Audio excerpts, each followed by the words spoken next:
Help, my sanity is being eroded every second by the tentacle penis head creature thing from Star Wars.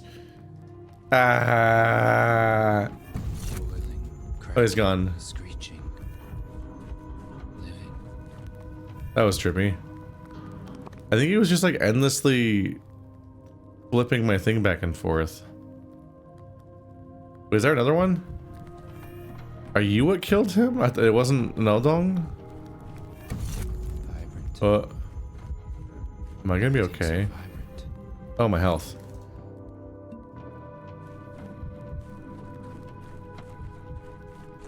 What the fuck is happening?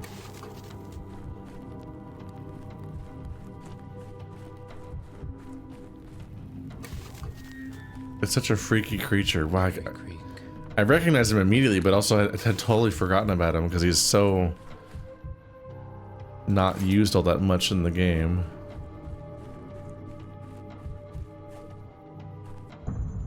Ah! Whoa. Do not let it linger. It will kill me so quickly. This is an upside down train? How did all these trains get like this? This is like a non-literal space, right? Cracking, screeching, living.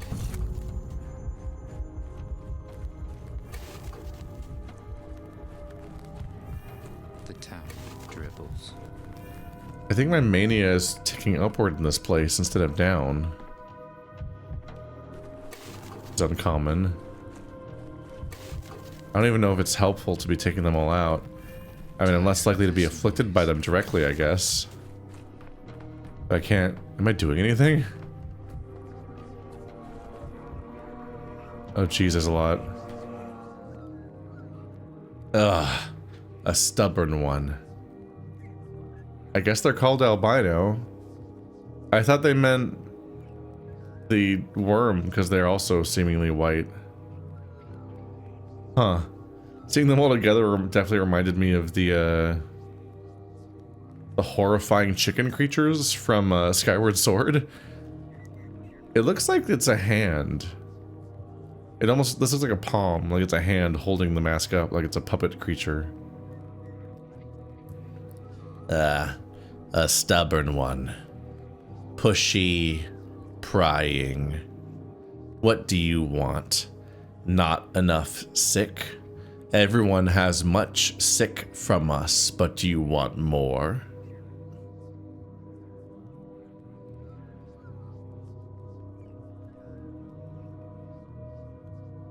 So it wasn't just me. You're the ones who affected me this way. We do that to all.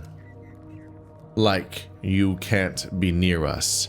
We don't fit inside you. We don't match. Why prying? We don't pry into your humanness, so don't destroy ours.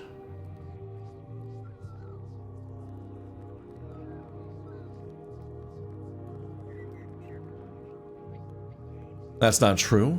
One of you was seen next to a human's house today. Well, I think it was one of you. Others' nests we don't touch. We just look from far away. So, you go far away too.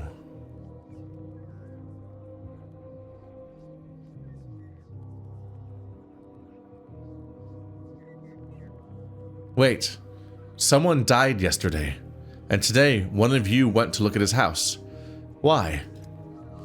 Pushy, poking his nose, asking, rude, doesn't offer in exchange. In exchange, I haven't the foggiest idea what you want from my pockets. Want, sweet word, it sizzles.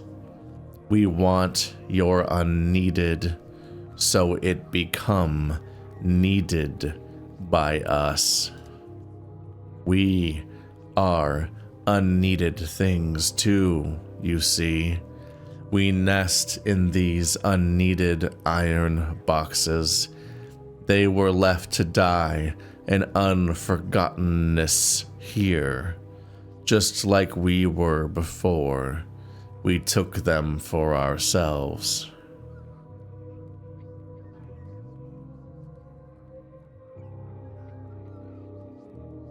What are you, anyway? We came from Bodo, like all the things living, not living, and dead. The living is easy to return to Bodo when they become unneeded. Iron boxes can't do it easily. We can't do it easily. We can do it easy. I think it said, I realized it was saying something else while I was clicking. I'm like, oh no. You cannot be near. You're sick next to unneeded things, like nothing's there, like it never was.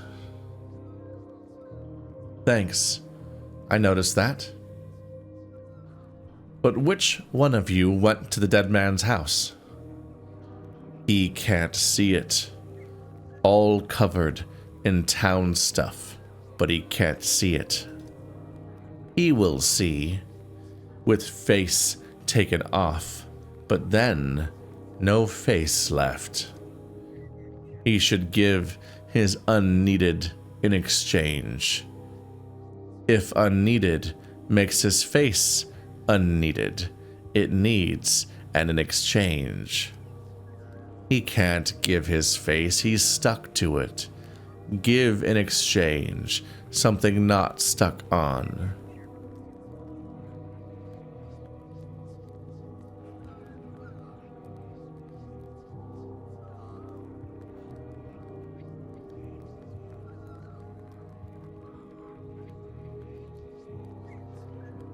If this is all just delirium, then I'm about to dump my belongings in the middle of the steppe. Should be able to find them later.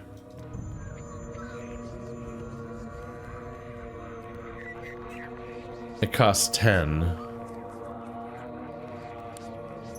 Okay. Well, I got 10 nuts. I even have more nuts. It's not so bad. Trade.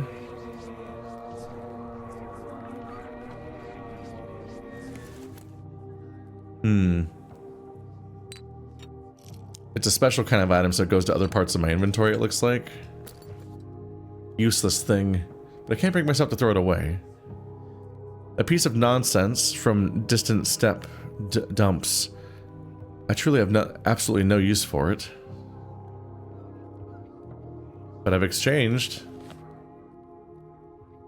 Is it worth it? Further along the rails, one can find the killer's hideout. This place isn't on the map. Old trains are dumped in the dead-end branch. You can walk along the rails. The scoundrel's hiding there, and Brave Sticky was scared of him? What kind of creatures are these? They make my head spin strangely. Are they driving me away or luring me deeper? These are living, intelligent beings like the Odong. I need one of them. It'll talk, only if I give it some needless things. The creature removed its mask and turned out to be roughly the same underneath. Now it's ready for questioning. So I can talk to the one with no mask? Oh, that one. As if things are animated. My face feels nice in your pocket, but I'm cold without it.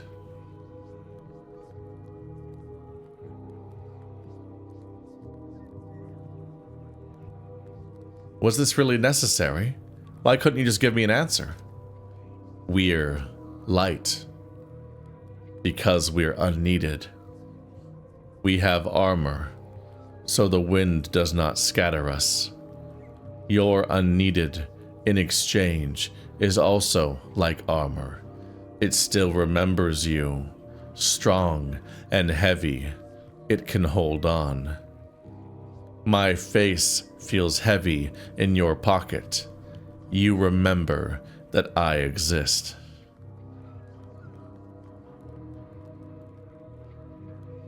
Can't forget something like that, especially when it doesn't have a face. You searched for the one who looked at the human nest. I did it, but you can't be mad at me. Nothing touched, nothing destroyed, except for what was destroyed before me.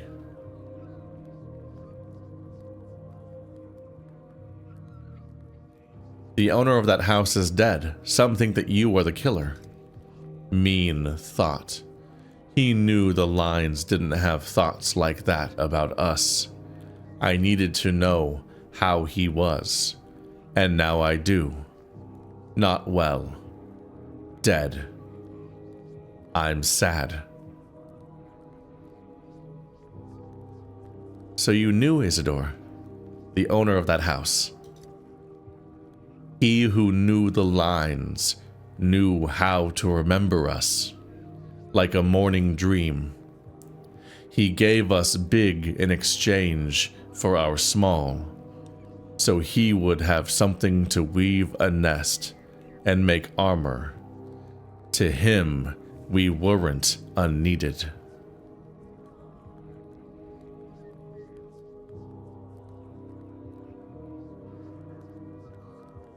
I suppose I shouldn't be surprised. After all, Isidore was a steppe man, almost some kind of kin high priest. He who knew the lines stitched us back into the world. So this whole lead about the killer looking around the house is a dead end. You just wanted to, pay Isidore a visit. Didn't visit.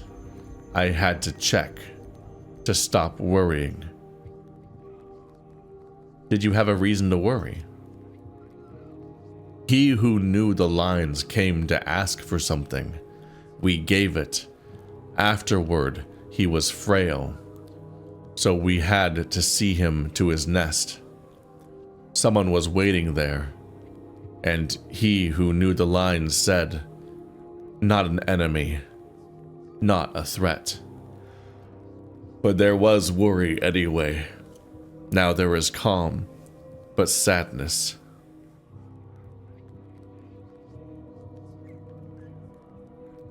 Let me get this straight. You were worried because someone was waiting for Isidore in his own house. When he was frail. A frail one can't make it if there's trouble. Fair enough. And what was his request? What did Isidore want from you? Guiding.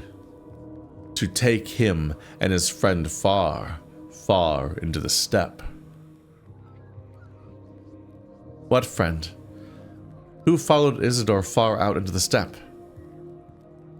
How do I say it? We are like winter steppe, bare and frozen. He who knew the lines was like spring, full of promises for new things. You are like it is now, confused, cold, but resisting. The friend was winter, spring, summer, fall, all at once. We have never seen someone like that.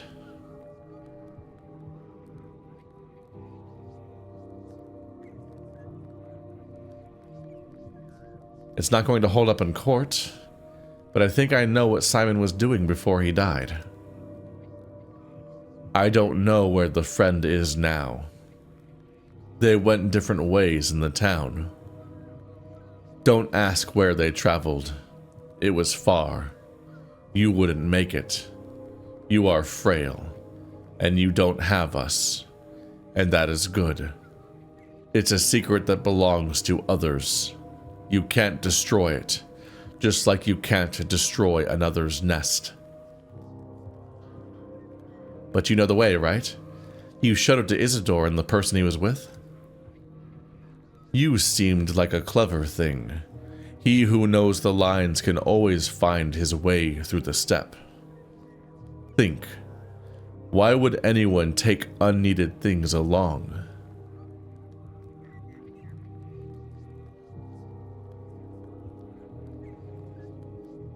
So you can point out something only you can see or perceive? You know enough to understand. You know what it's like for a human to be near us. I won't tell you anything else to protect the nest of another's secret.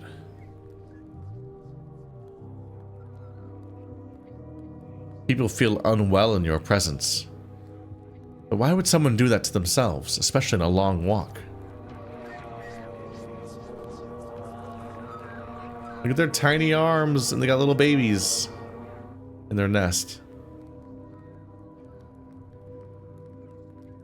Strange creature didn't kill Isidore, but accompanied him on the day of the death. They and Simon. Someone was waiting for Isidore at home just before his death. The albino saw no more, and today found an already dead house. I think that it's Simon? Since Simon's supernatural, he's the immortal or whatever, he's probably all 4 seasons at once. That probably makes sense.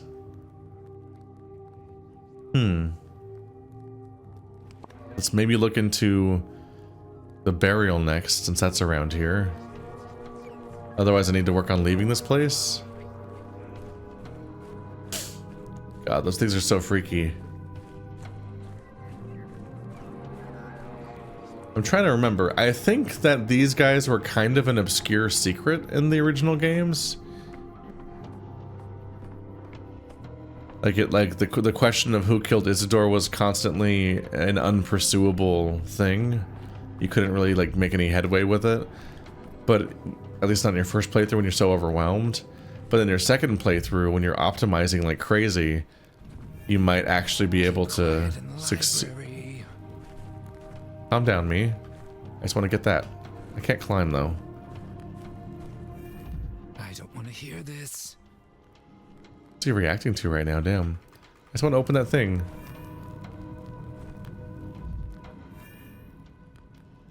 Does this help me out? It really just seems to amount to like sounds he doesn't like listening to.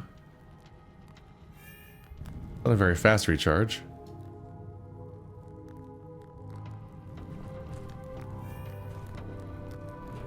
I can't seem to climb into that thing to get what I want. I can't jump. So if it doesn't let me over a step, then that's it. Oh.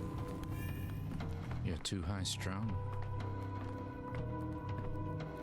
It's not where it was, or is it over there?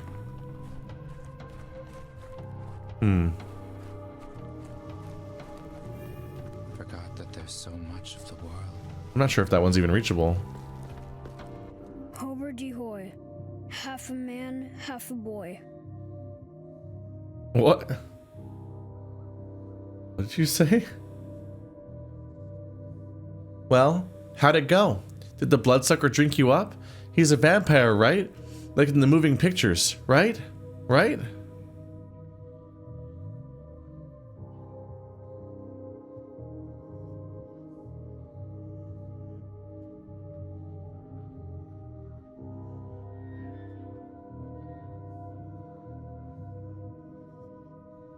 I don't know what that thing was, or if it was even real. I ran after you as soon as I could, just so I'd know for sure what the vampire did to you, and so I could tell everyone, in case you know.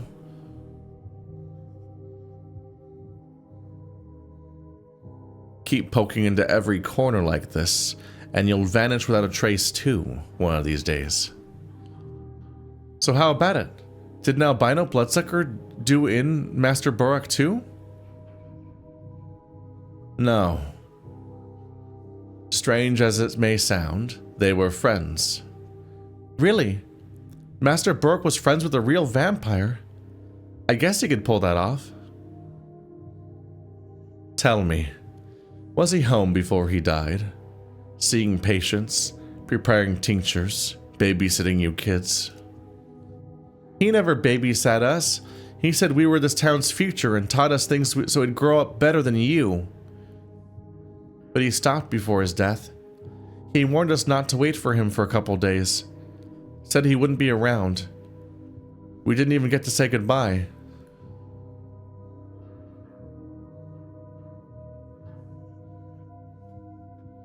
Chin up, kid.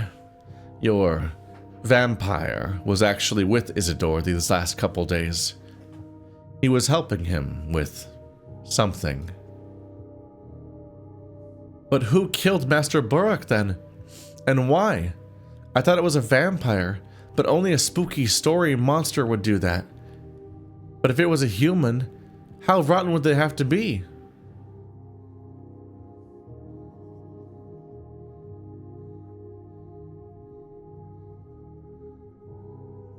A human is a creature more frightening than any vampire.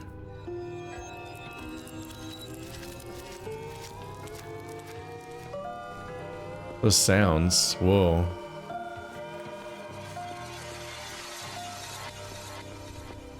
Oh. Oh, those were some sounds.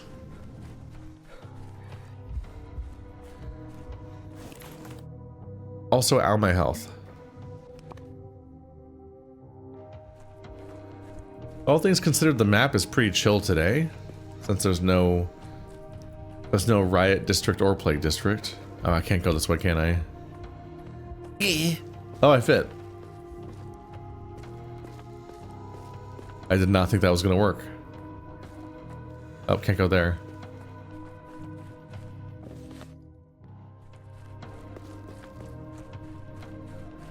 I'm just trying to get out of here, man. Clock.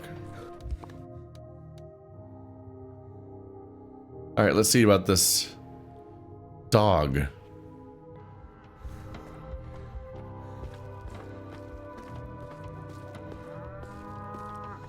Moo.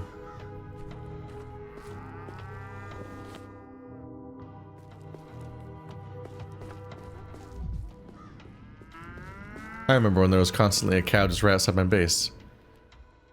It's another source of, yeah, it's more mirror juice, but I don't need any mirror juice. I've got a perfectly healthy mirror. Like most things, it's just not especially a resource I actually have to manage. Damn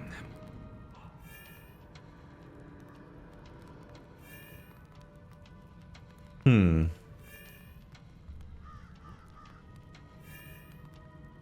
It's interesting that that fire is a mania thing. It's true that that fire is associated with violence and being a thing that tears through society and whatnot. Oh, for a second, the way it bounced back, I thought maybe it couldn't go past the midpoint. It was just timing. But while it is obviously like a violent force that burns, it's also very commonly associated with calming. For obvious reasons. It's cozy to have a fire.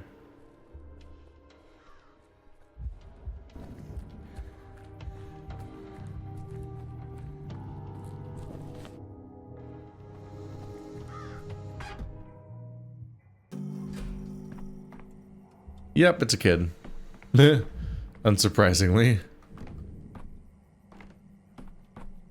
What did y'all do? Notkin, Soul and a Halves chieftain. There were two large gangs of children in the town. The Soul and a Halves kept animals and called them their halves, which supposedly understood them better than any humans did. Every Soul and a Half had an animal companion, though I never saw a single one. Oh yeah, they're the ones that always talk about having invisible pets. Probably saved them a lot of money on having to model all the animals to make them invisible or imaginary. But they have animal familiars, basically, that are imaginary. Then there's the dog heads, both animal themed. Maybe Khan and I should bury the hatchet? Your problems, little imp, are caused by the tower. You've completely lost touch with the earth up there. I used to be like that too. Remember when we all used to play together? But now the games are over. Jesus. Don't go soft on him, cheat him. If he's turning up his snout at food, let him. Your eyes look so wrinkly. How old is this child? Jesus.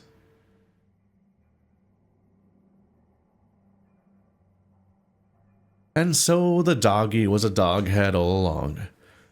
I should have guessed. He violated the treaty. He stalked around our turf, and he broke into the warehouse because he wanted the lanterns. Our guys were going to give him a thrashing after they caught him, but I wouldn't allow it. See, Doctor? There he is, unharmed. He's just refusing to eat, for some reason, which is why we sent for you.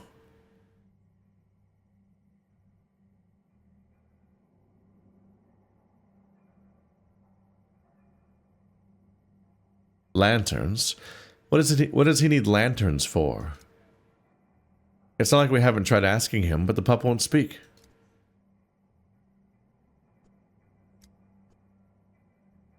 He knows he violated the treaty, like the dirty flea bag he is. Not only trespassing, but stealing from us to boot. That's like spitting in my face and rubbing it in. It's personal. I can forgive a lot, but if I let this kind of foul play slide, I'll lose my own gang's respect.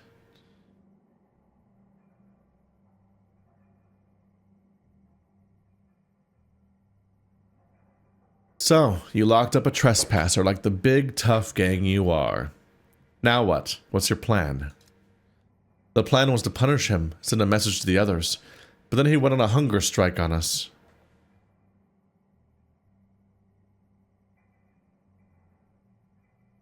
Perhaps you might let him go. You can't keep him here forever, you know. Let him go? Come on! We let him go, and next thing you know, he's out there blabbing about our lantern cache. He'll tell all his dog-headed pals. Don't listen to the doctor, Chieftain. We can't let the pipsqueak go. We can't.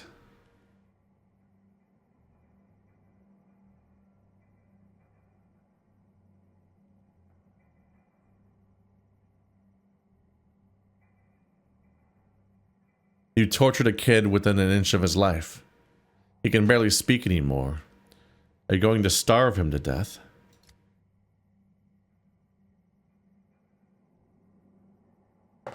Go to Khan, Doctor. Tell him I'm here. Oh, looky, little mutt just whimpered something inhuman. What's that you're whining about, puppy? You want Khan here, huh? You want us to dance a jig for you too? Forget it.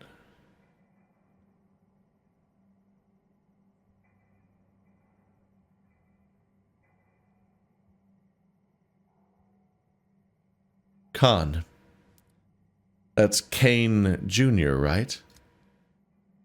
Khan's their top dog. Those pups are all up in the tower, where the winds have blown the last of their wits away.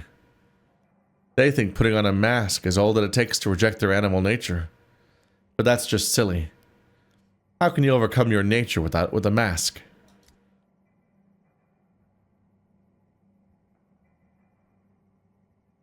I reckon Khan sent this little dolt to us to begin with.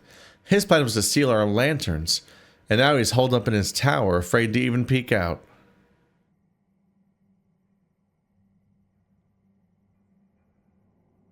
Do lanterns really warrant such severe maltreatment? Well, first of all, there was no whatever. You know what I mean, Doctor. It didn't happen. We tried to feed him and he refuses to eat. And second of all, screw you too, okay? I told you, Doctor. It's not about the lanterns. He violated the treaty.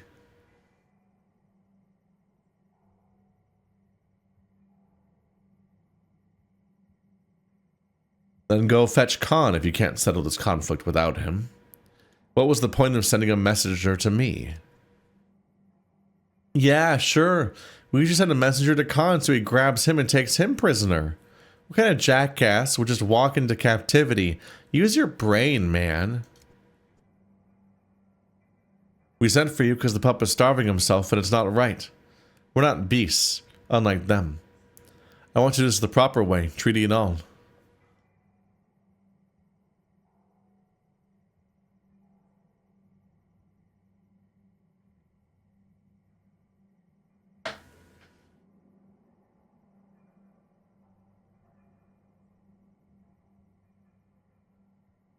Are you sure you haven't gotten cold feet?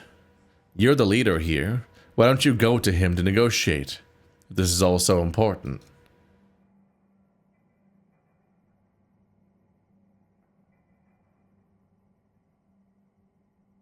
I thought you were a sensible man I could have a sensible conversation with, Doctor. I don't want war. I don't want bloodshed. All I want is to find a reasonable way out of this. But the ball's out of my court now. Ingenio polet qui vim natura negavit. I don't know what either of those dialogue options meant. My character's too pretentious for me. Children at the warehouses have problems that they can't solve without my help. Bring your leader. Children from the warehouses captured a child from Polyhedron. To resolve the conflict, they need the Doghead's leader, Casper Kane. Or, this child play has gone too far. I'll report to Governor Saburov. Let his men reason with the juvenile kidnappers. So you can either talk to Saburov or Khan to get two different outcomes. Steppe hallucinations. Isidore was a friend, not an enemy of the steppe folklore. But even he was weakened by the approach of the unimaginable. Sticky has long been chasing things coming from the steppe. Soon he'll catch them all, and there'll be none left. Well, suppose I'm going back to the Polyhedron, which I have two different objectives at. I guess that works just fine for me.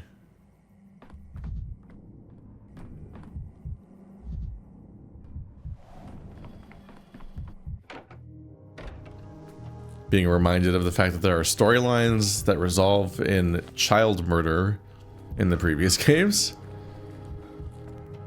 So that's on the table. I'll go out here. Turn right at the next opening.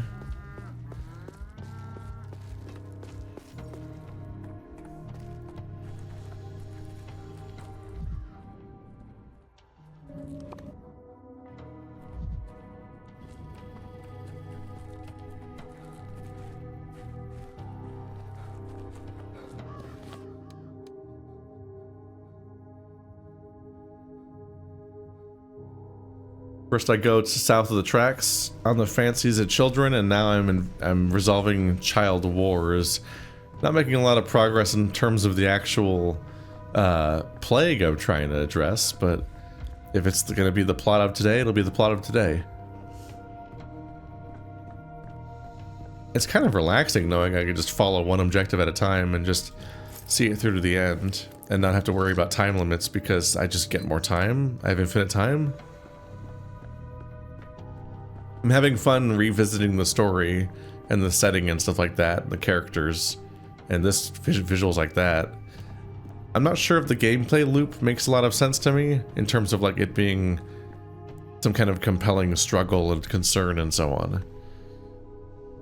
Seems kind of chill.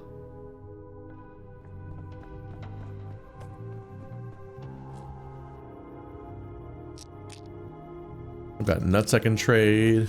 Butterfly in a box. I can trade for these recipes. I just don't know if recipes are that valuable to me.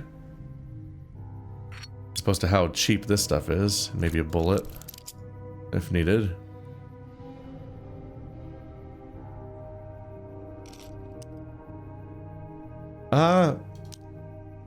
Matches might be useless, I'm realizing. I might want to trade my matches, actually.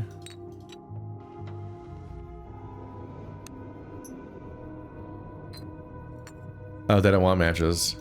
Got it. So much for that. I was like, hang on a minute, matches are kind of useless today, aren't they? Because I don't need to light any Shabnak torches.